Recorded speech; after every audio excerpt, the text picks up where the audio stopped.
اور اس کا معاملہ تو یہ ہے کہ یہ تو اپنے لیے اتنا جلد باز ہے، پریشانی کے حالات پیدا ہوئے تو پریشانی کے حالات میں اپنے لیے بد دعا کرنا شروع کر دیتا ہے، اپنی اولاد کے لیے، اپنے مال کے لیے،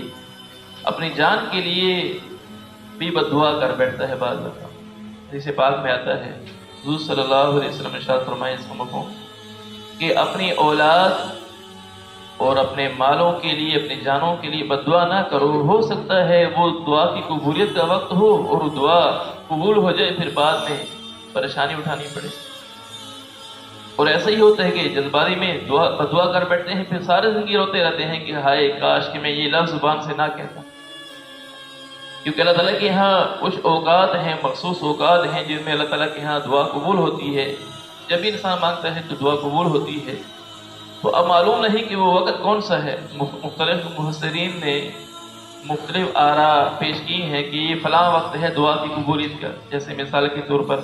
بعض محدثین و مفسرین فرماتے ہیں کہ مغرب کی نماز سے پہلے کا جو وقت ہے، جو متصل مغرب کی نماز سے، مغرب کی اذان سے متصل جو وقت ہے، ملا ہوا وقت،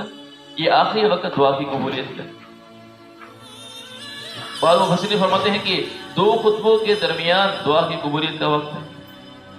جب مرغ اذان دے تو اس وقت دعا کی، یعنی وہ وقت دعا کی قبولیت کا ہے، اس وقت میں دعا مانگنی چاہیے۔ اور اذان اور اقامت کے درمیان کا جو وقت ہے، بعض مفسرین فرماتے ہیں کہ یہ بھی دعا کی قبولیت کا وقت ہے، اس میں بھی دعا کرنی چاہیے۔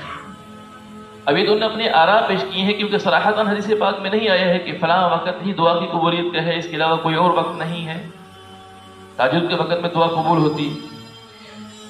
تو اب لہذا معلوم نہیں کہ دعا کی قبولیت کا کون سا وقت ہے، تو بد دعا کر بیٹھتا ہے، تو اب نقصان اٹھاتا ہے، تو پھر بعد میں کہتا ہے کہ کاش میں یہ بد دعا نہ کرتا۔ عمومی طور پر عورتیں بد دعائیں بہت دیا کرتی ہیں، ناشکری ناقدری مزاجوں میں بہت زیادہ، اسی طرح بد دعا دینے میں بھی تاخیر نہیں کرتے، چھوٹی چھوٹی بات پر اپنی اولاد کو بد دعا دینا شروع کر دیں گے۔ اور بعض دفعہ آدمی اپنے مال کو بد دعا دینا شروع کر دیتا ہے، پھر اللہ تعالیٰ مال کو چھین لیتے ہیں، نعمت کو چھین لیتے ہیں، تو بعد میں افسوس کرتا پھرتا ہے کہ کاش میں یہ بد دعا نہ کرتا۔ اس طرح اپنے جان کے بارے میں بھی بد دعا کر بیٹھتا ہے۔ تو اس لیے ہر حال میں اللہ تبارک و تعالیٰ سے خیر مانگنی چاہیے، ہر حال میں۔ اب دیکھتے نہیں ہیں کہ جو لوگ عمرہ کرنے جاتے ہیں، حج کرنے جاتے ہیں وہاں، تو وہاں عربوں کے مزاج میں کتنی بڑی بھلائی ہے کہ وہ یعنی بات کریں گے تو دعا دیں گے، حیا کر، اللہ تعالیٰ تمہیں زندگی دے۔ تو اس طرح کے الفاظ بولنے چاہیے جس کی وجہ سے خیر پھیلے، جس کی وجہ سے خیر پہنچے،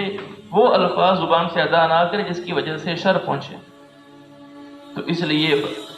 جیسے اپنے لیے انسان اپنے خیر کی دعا کرتا ہے، بعض دفعہ اپنے لیے بد دعا کر بیٹھتا ہے اور وہ نقصان کر بیٹھتا ہے۔